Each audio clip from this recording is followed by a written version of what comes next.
Okay, now's the moment we've been waiting for. So, it's my pleasure to welcome to the stage Sharmila Mona Sinha and Michele Goodwin for our keynote conversation. Mona Sinha is a globally recognized advocate, thought leader, and philanthropist who works tirelessly on behalf of gender equality in business and in society. She co-led the largest to-date capital campaign for women's education, totaling nearly $500 million. Mona's career began in finance, spanning Morgan Stanley, Unilever, and the restructuring of Elizabeth Arden, Unilever, to her critical work today at the intersection of social justice and women's leadership. She has been described as having a muscle for finance and a passion for justice. She has worn many hats in advocating for human rights and the advancement of girls and women. She currently serves as board chair of Women Moving Millions, a community of women who fund boldly, committing at least $1 million each year to lifting the lives of women and girls. Chair of the ERA Coalition Fund for Women's Equality, and she serves as vice chair of the Executive Council of the Smithsonian American Women's History Museum. Today, Mona is Global Executive Director of Equality Now, a critically important feminist organization that uses law to promote and protect the human rights of all women and girls throughout the globe. She and her colleagues create, reform, challenge, and apply the law to establish enduring equality for women and girls throughout the world. Mona will be in conversation with our discussant, Michele Goodwin. Michele is Chancellor's Professor at the University of California, Irvine. She is Abraham Panansky Visiting Professor at Harvard Law School. She is Chair of the Board of the ACLU Los Angeles. She is incoming president of the Law and Society Association. She is executive producer of Ms. Studios, and she's a regular presence on MSNBC. I don't know how she does it all. This past summer, Michele won the ABA's Margaret Brent Award for her lifetime achievement, and believe me, there's so much more still to be done in this life. So thank you so much if you could join us on the stage. So, hello everybody. Thank you so much for that very generous introduction, and I couldn't be more pleased than to be in conversation with you, Mona. And so for the benefit of our audience here, this will be a conversation that is also between friends, an intimate conversation, so you all get the sort of benefit of a conversation that is deep and that involves the politics of our nation and the world, but one that is also structured between friends. So, Mona, with the work that you've done, it has been broad, it's been deep. You have your own story, which is intimate to the international space. So I want to start off with personal before we get into the deeper professional. What's been part of your journey in coming to the United States? And if you will start there, because that in of itself is a story, how you got here. Thank you, Michele. Thank you. It's such a great honor to be here in this distinguished group of lawyers and people uplifting the law around the world. I grew up in Calcutta, in India, as the third girl in a family of 3 children. And my maternal family is a very distinguished family in the legal field in India. So it's an area that I'm very deeply rooted in, because I grew up with watching my grandfather sit at his chamber surrounded by lawyers and talk about it sort of around the dining table. But the thing I think that really started me on this journey was, my earliest memory was as a 5-year-old, where we used to go to my grandparents' home every Sunday, and I used to try and skirt past my grandfather's office because it was a bit intimidating with all these people sitting in there. And he would always invariably, grab me and bring me in and say something embarrassing to a 5-year-old. And one such Sunday, he introduced me as the grandson he wished he'd had. And then, of course, as happens, everyone said, well, what do you want to be when you grow up? And I looked around and I said, well, maybe a lawyer. Because who knew at 5 years old? And the whole room burst out laughing. And I say that because even though I was 5 and didn't quite understand what that meant, I knew something had happened. And my granddad patted me on the head and said, this is not women's work. Go find your grandmom. And so it's ironic today that I lead an organization that actually works to promote legal equality among women. But I think life has come full circle in a funny kind of way. So I grew up in Calcutta, as I mentioned. I had the great privilege at age 12 to volunteer with Mother Teresa. And it was wonderful because I had all these other girls, many of whom that were my age, that I would play with after school when I would go there as a 6th grader, until the penny dropped a few years later and I realized that there were no boys for a reason, and that they all got adopted first. So even in a country that was run by a woman prime minister, there was this undercurrent social preference for boys. And it was obvious, just all around me. So at 18, I decided I had to leave home. So I applied to women's colleges in the United States. But the difference was I was already enrolled in college in Calcutta. And I forgot to tell my parents that I did that. So when I got accepted and I went to my parents with this telegram, in those days we used to get telegrams to say, congratulations, you've been accepted to Smith College. My dad was very puzzled and he said, what is this all about? And I said, I really want to go and study at a women's college. And he said, well, I can't afford to pay for this. And I said, all right, I didn't ask you to. And so I applied for scholarships, and that's when I realized that the generosity of an anonymous person actually made this transition for me possible. And Smith was instrumental in changing my life, because it was here that I saw the value of women, my classmates that were ambitious, my professors who believed in me and saw things in me that I didn't see myself. So that was really the start of my journey. So it was a bit of rebellion.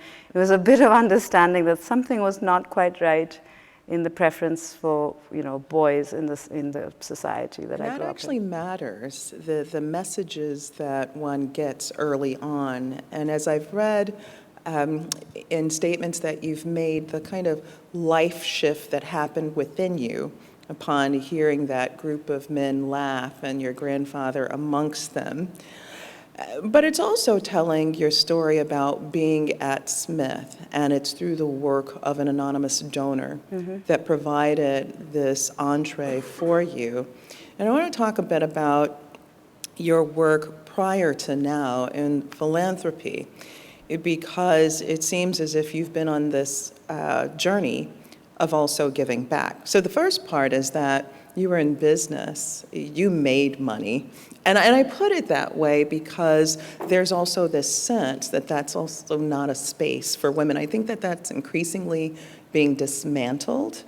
But when you came into this space of doing business, and you majored in economics when you were at Smith and then did graduate studies at Columbia, tell us a bit about that. Were you motivated in terms of getting into the space of building wealth, managing wealth, because of your experience? Well, I'm not so sure about that, but I had loans to repay because I did have a scholarship, but I also had loans. And even though Smith told me if I went back to India, I would be forgiven those loans, I was determined not to do that. So I had to go somewhere that paid me a good wage, and that's really how it started. So I went to work at Morgan Stanley on Wall Street, and honestly, I really enjoyed it. I loved the work. This was in the late 80s, and there weren't a lot of women doing mergers and acquisitions work. And yes, that's where I did make some money. And you got to make money in order to create an organization. Yes, that's Women true. Moving Millions, Yes. Right? And I did that for many years and went back to graduate school for business and then ended up working at Unilever, mostly because I hadn't chosen that profession as a career necessarily. And even though I loved it, I did see the discrimination that women bankers faced in those days.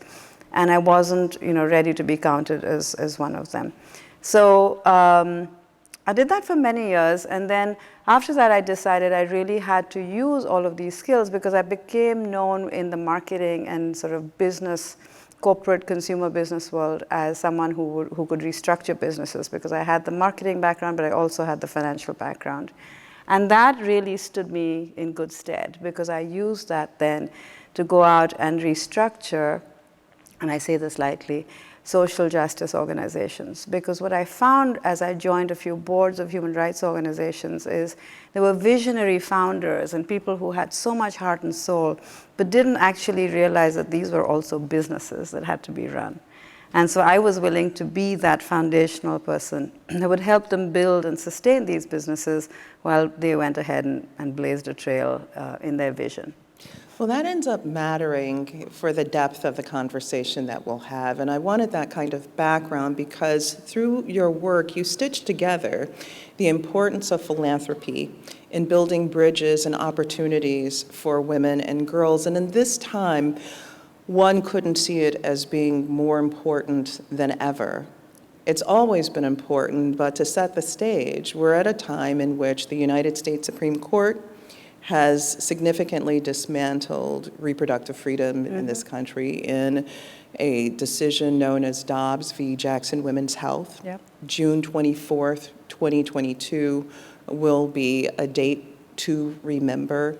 Many already see it as one of the most harmful or egregious cases to be written by the court. In the wake of it, and these are issues that you address in your organization that we've talked about. In the wake of that, in one state we have in the United States the call for the death penalty for women who would seek to terminate a pregnancy. In other states, we have doctors risking 99 years incarceration, $100,000 in fine, and losing their medical licenses if they treat individuals who are seeking to even manage a miscarriage.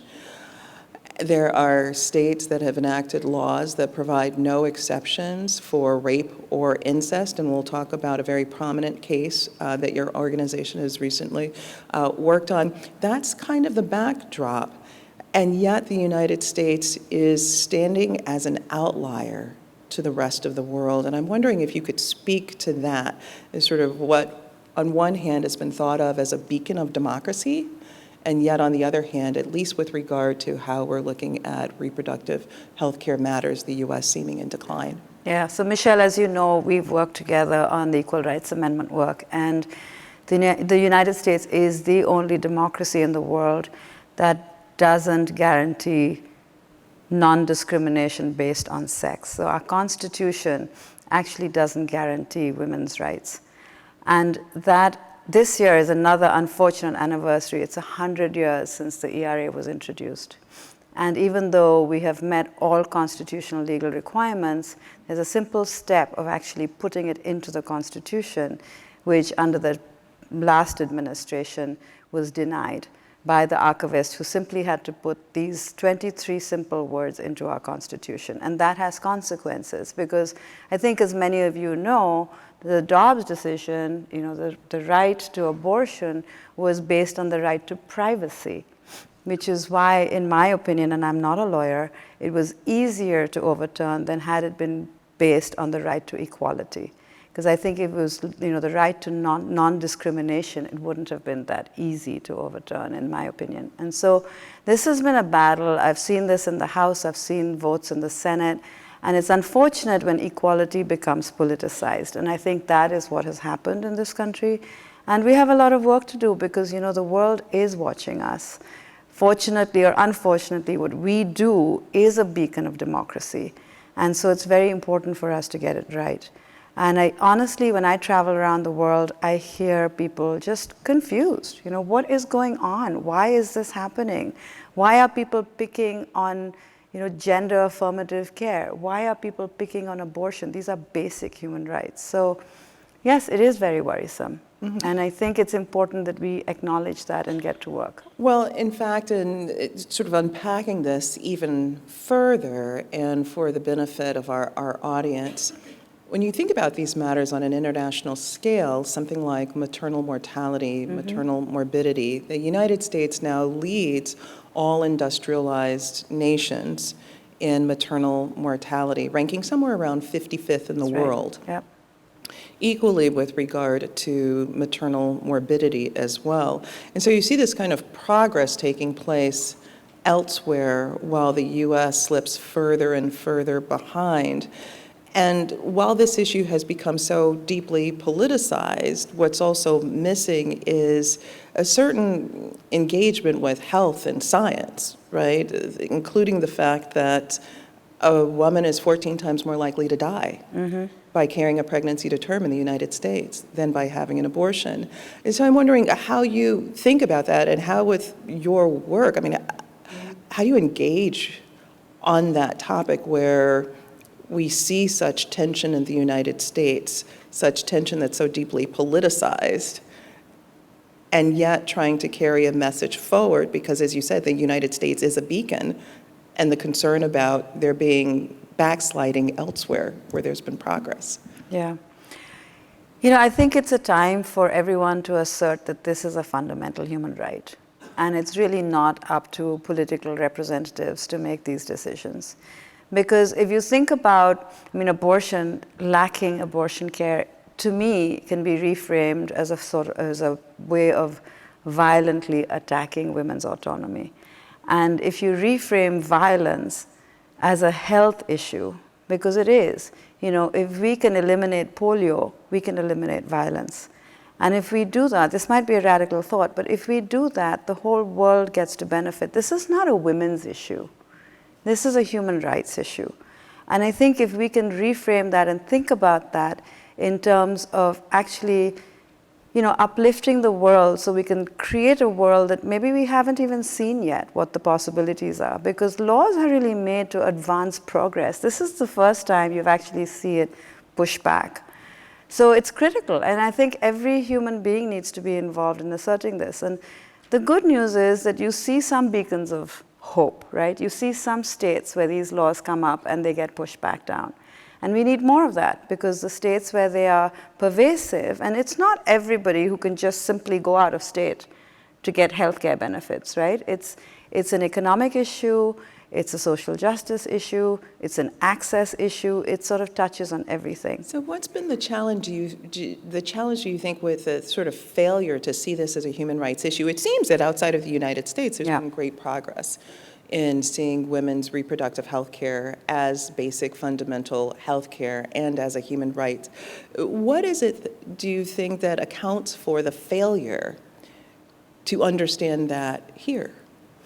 Well, fundamentally, we go back to politics. You know, we go back to the fact that this country doesn't have the ERA. We rank with very sketchy countries as being one country that hasn't signed the CEDAW. I love how you said the sketchy countries. Sketchy.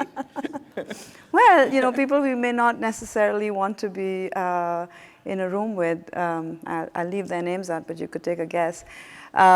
But the Commission on the Elimination of Discrimination Against Women is a United Nations treaty that only 5 countries in this world have not signed, and the US happens to be one of them. And we're the only democracy that doesn't have the Equal Rights Amendment in our Constitution. So, you know, go figure. I think fundamentally, if we realize as a democracy, and frankly, a successful capitalist nation, that these are fundamental to the success of our country. Whether we frame it in terms of access to education, which I came here to get education and got a fantastic education. I think the United States offers that as one of its primary gifts to the world. But having access, or healthcare, as you mentioned, or legal rights, the safety of women is really, really important. And ultimately, it's the economic ability for women to thrive. So I think holding back on many of these laws just really doesn't do us much good. And frankly, there are many changes that have been made on the international stage that we can bring here. For example, I'll give you one statistic, that there are only 7 states in this country that have 18 as the legal age for marriage. Now that was a shocking statistic to me. And child marriage has been eliminated in many other parts of the world. I mean, on that note, only 7 states. 2 weeks ago, yeah. That's right. That set 18, and there have been those that have pushed back against that. And for those of you who may not be aware of this, I mean, just within the last decade, there have been over 100,000 girls married under 18 in this country, and that's not age 17 or 16. You're talking about girls as young as 12 and 13 years old, Yep. even 11, married in the United States, married off so long as their parents sign off. Right. Exactly. Right? And so what's thought of as, that's the problem of the people over there who don't look like us, that's actually a problem that's at home. That's right. There are many, many laws around the world that have been changed that are still iffy in this country. So I think we do have work to do here. So before we move on to Equality Now and the work that you are doing there has been pushback on this question with regard to the Equal Rights Amendment and its ratification and the archivists doing the work. There are some that have said, well, is there really a need for an ERA when equality is already baked into the United States Constitution? What's your response, or what's been the response to that? Well, a lot of people have told me, oh, it's just symbolic. And my response to that is, if it's symbolic, why don't you just give it to me? Because I wouldn't mind having that symbol, frankly, in the Constitution. So I don't believe it's symbolic at all, because I do believe that words matter. And by simple framing of saying no one can discriminate based on sex, it's a very powerful statement that needs to be in a constitution that calls itself a democracy. So if other democracies can have that, it's a fundamental, foundational basis for adjudicating laws. And in reality, I'm sure you all as lawyers are aware of this, that gender is the only area where we don't get absolute and full, what's the legal term for it? We get intermediate scrutiny, yes, right? That's right, there's not strict scrutiny. There's not strict scrutiny. And that matters, because the success rate in those legal decisions that are made is somewhere in the 70% area. So it's real. It's real in how laws are determined, in how laws are actually put into practice, and it impacts women's lives. So then what does it look like when we're actually achieving towards that space of equality? What does that look like? What's the framework that people should be paying attention to? Well, I think it's a framework where, honestly, we should sort of change the narrative around saying, well, if girls have equality, if women have equality, and then this.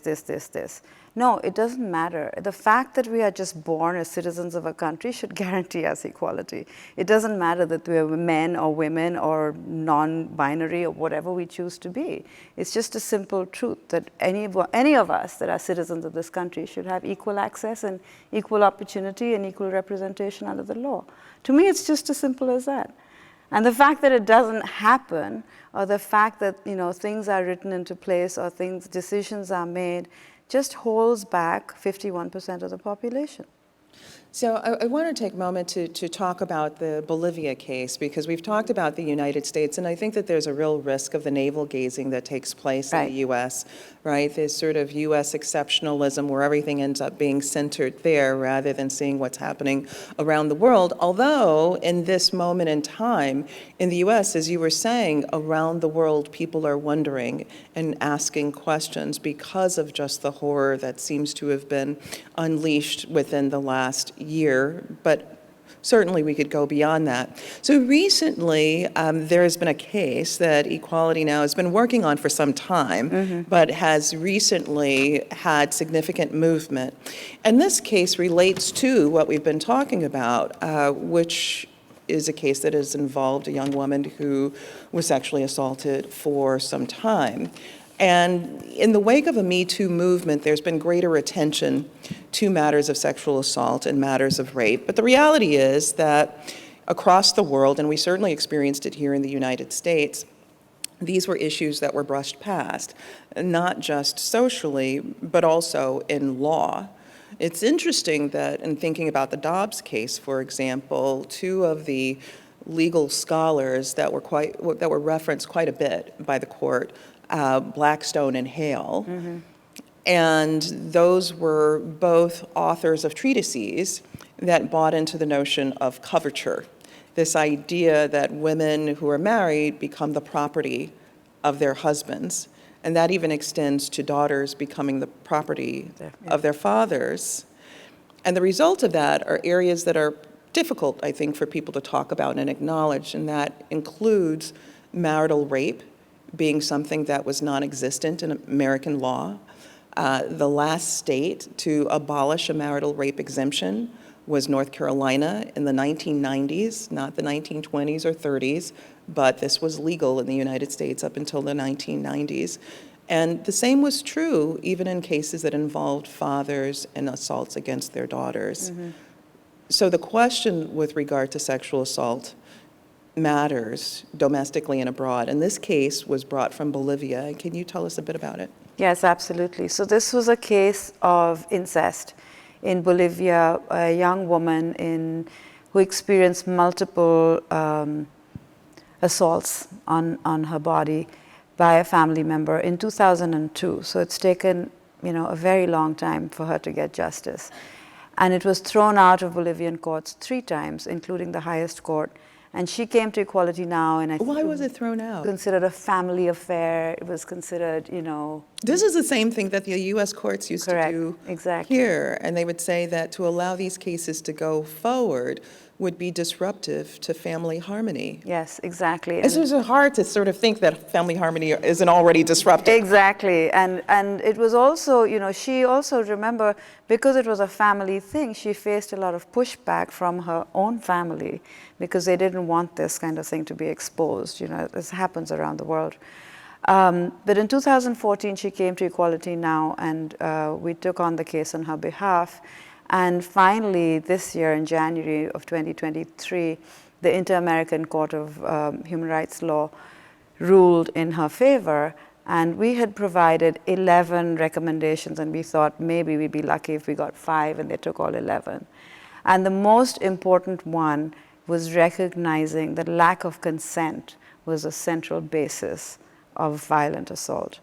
And previously it had been determined, especially in the Latin American region, around force, the use of force, the demonstration of force, the proof around force, which often doesn't exist in these situations. So that was huge. And the second one was really abolishing the idea of estupro law, which is unique to that region, which says adolescent girls who are raped or subject to sexual violence are provocative. So therefore, you get a lesser sentence if you get convicted in something like that, which is completely ridiculous. So that was lifted as well. And the third one was actually asking for a public apology for the country that had failed this young girl and her organization that she has since set up for survivors. So it has had huge repercussions because, as you know, the Inter-American Court of Law has widespread influence in the region. And so we are now expecting to see many more of these cases come up and many more of these laws come under scrutiny because they sort of fall in the same, distinctive area. And for Brisa herself, she is a very brave young woman. There are not so many people who will wait for so many decades to get justice, and she has. And we certainly celebrate her and support her in every way we can, but also acknowledge the trauma that young people go through when they have to fight for these rights, over many, many decades.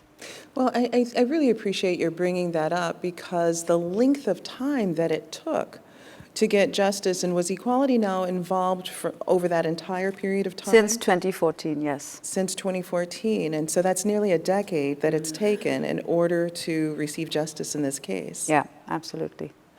So what else would you say that are the sort of key issues that Equality Now is working on that's important to a discourse about women in democracy or girls in democracy? What else should people be thinking about, paying attention to? Well, I think, as all of you have seen, the world is moving more towards autocratic states in many parts, in many countries. And autocrats are very worried about women's movements because women's movements often raise the voices and raise the action and galvanize societies to rebel against policies and control, basically, that autocrats love. And so what we've seen, at Equality Now, we work with grassroots women who raise their voices because they are most proximate to these issues. And they often actually have the best solutions. Well, Because they do, and they're the yeah. ones that are most often overlooked, though. Exactly, and they're living it every single day. So we work with them, we help build their leadership, we listen to their voices, and then we take the policies up to be changed, either changed or put into place, or then implemented, because the implementation is also a very important part of it. And to have them be a part of understanding how best does it get implemented. So I always like to say our work is about policy to practice and practice to policy. So filling that gap and taking it full circle. There are 4 areas that we focus in. Of course, legal equality is one of the most important areas, and this is in really assessing laws, making sure they understand and value the worth of women, making sure that women have equal access and participation in their daily lives, in contributing to the economy of their country, but also to their own safety, to their own reproductive health, to their own health care in general, education, safety, and so on. What we also focus on is what we call ending harmful practices, such as child marriage and FGM. Ending sexual violence is a very big part of our work, and I would say the bulk of our work, and that's mostly around rape. And why is that? I want to touch on that before we go, because I think for so many people it's such a taboo issue, such that it doesn't actually get the attention or the mainstream attention that it should. It's still closeted in many different ways. So why is ending and addressing sexual violence so important to matters of equality? Well, as I mentioned earlier, to me, sexual violence and violence against women is a health imperative, is an economic imperative, is a safety imperative. It's sort of, you can frame it in so many different ways, because effectively it takes away the ability of women to fully participate in anything they do. And it diminishes women in a way that is just not healthy for the rest of the world. I mean, it has repercussions on family, it has repercussions on society, it has repercussions in just your participation in daily life, and therefore in the life of people around you and communities. So it is critical, it's actually critical for violence to be eliminated. We see women and rape of women as a byproduct of war. We see it every single day. We're seeing it in Ukraine, we're seeing it in the Congo, we're seeing it everywhere. And yet there aren't definitive laws that prevent that from happening. So, I'm a great believer in systems change, and I also believe that systems can't change unless legal systems change, because legal systems actually hold people accountable. And here are the people in this room who are so adjacent to legal systems and being able to make those changes. So before I let you go, I want to touch on something that I always ask my guests when I'm on my podcast, and this isn't the podcast, but I'll take that opportunity here. And that is, where is there a silver lining? How does one see a silver lining in working on areas that it takes so long in order to see victory? And it's not even clear where victory will be. As you spoke about the case in Bolivia involving this young girl, 3 times justice denied. And it's the chip away. And with doing that, it can seem so daunting, so difficult to do, to reach that moment of equality. And let me frame it this way a little bit for our audience, and then I'd love to hear your response. Roe v. Wade itself, this 1973 decision that was 7-2, so not even close at all, is a case that's 100 years after another case, and they're not talked about in tandem, though they really could be and should be. And that case is Bradwell v. Illinois. And Bradwell v. Illinois is the case where the Supreme Court was petitioned to strike down an Illinois law that barred women from becoming attorneys. It's exactly 100 years before Roe. And in that case, Mrs. Bradwell petitions because her husband's a lawyer, and I always think she probably thought because he could do it, she could do it too. And so she petitions the court because the state of Illinois has this law that says that women may not become attorneys. And she doesn't ask the court about her marriage, and she doesn't ask the court about being a mother. But what the court gives her back is that she can't become a lawyer because women are limited to the care of their husbands. and the care of their children, even though that's not what she asked the court about, but that's what the court gave her back.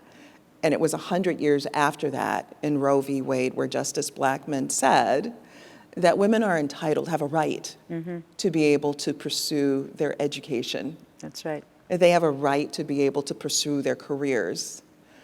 And then when there are blockages along that way, it can cause emotional and psychological harms. It's interesting to see those two cases a century apart. So in framing that, I'd like to know what you think about in these times, which can seem so daunting, as silver linings. Well, it's interesting because for those of us who've come out of this horrible pandemic, and that's the whole world, there's been this increased focus. Although, and we're still seeing it. And we're still seeing it, that's right. There's been an increased focus on mental health. And I always laugh because I think this is not something that is new, right? I mean, women have known about mental health for a very long time. And I think in these cases, what you see is that women are just denied their full, the embracing of their whole selves and to be defined by what other people think who they should be, right? I mean, as women, as people, we don't have a single story. I don't have a single story. You don't have a single story. So we have many elements and many aspects of our lives that need to be fulfilled. And I think that what you're saying is by denying us these aspects, the world actually loses out. Because I remember we were in this conference on climate change, which, by the way, if climate change is such a huge economic imperative, I fail to understand why making sure every human being is treated equally is not such a big economic imperative. So, I would love there to be connection then, people to recognize that this is equally, if not more important. But I digress. So just to say that understanding how violence can rob a human of any kind of confidence, mental ability to function, it's debilitating, right? And that's why we have to recognize these brave people who stand up against it, and the movements and the marches and the constant pushback to say we will not sit back and take this. Because ultimately it's about control. It's about who writes the laws, who makes the rules, who controls people and why, and what are they gaining from it. And I think if we flip the script, and I've been talking a lot about reframing, but I really do think we need to reframe in this moment in time. Because for us to realize that we haven't really seen what's possible because we've held half the population back. And to go back to my climate change story, we were sitting in a room and discussing how this is so important and we need to find women as solution makers to the whole climate crisis. And there was this young indigenous woman in the room, and she said, we're only 8% of the population, but we steward over 85% of biodiversity. And why isn't anybody asking us what we're thinking? And that's the crux of it, right? If women are in the majority are actually stewarding the mental health and the societal well-being of families and communities, why aren't people asking women to make the rules? Well, and why aren't people asking women to make the rules? Mona Sinha, I want to thank you so much for being in conversation with me. Thank you, Michele.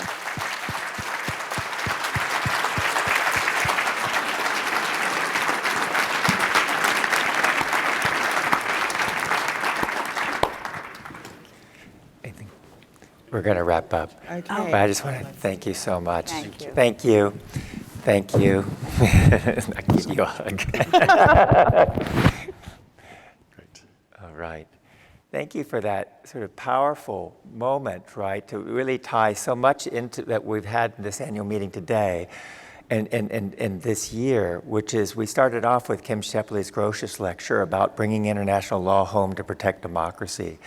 And you have shown not only the importance of bringing international law home around the world to protect women, but also how women are so central to democracy and through that writing the rules which will protect democracy and develop international law to pursue justice, which is the mission of our society. So thank you so much. Thank you.